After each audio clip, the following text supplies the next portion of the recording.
വളരെയധികം സന്തോഷത്തോടു കൂടിയാണ് ഇവിടെ ഇരിക്കുന്നത്. തൃശ്ശൂർ, എനിക്ക് തോന്നുന്നു തൃശ്ശൂർ ടൗണിൽ ഇങ്ങനെ പബ്ലിക് കോൺസേർട്ട് ആദ്യമായിട്ടാണ് നമ്മൾ വരുന്നത്. ഞങ്ങൾ ഇന്നലെ നമ്മുടെ കേരള ലിറ്ററേച്ചർ ഫെസ്റ്റിവൽ എന്ന് പ്രതീക്ഷിക്കുന്നു. നമ്മൾ കൂടുതലും സുഫിയാന കലാമകളും കവാലി, അതായത് ക്ലാപ്പിംഗ് നമ്മുടെ ഒപ്പം വേണം താളത്തിൽ, അങ്ങനെ രസമായിട്ടുള്ള അപ്പം എല്ലാം തുടങ്ങാം. കേട്ട് പരിചയപ്പെട്ടിട്ടില്ല എല്ലാ കവാലി കലാമകളും മറ്റും എല്ലാം പാടാം. അപ്പോൾ ഞാൻ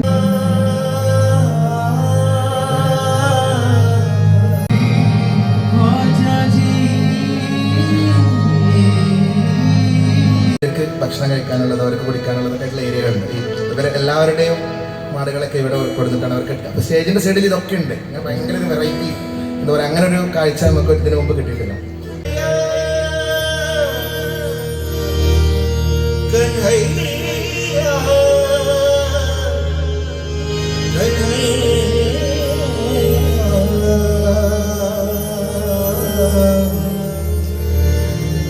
याद कुछ भी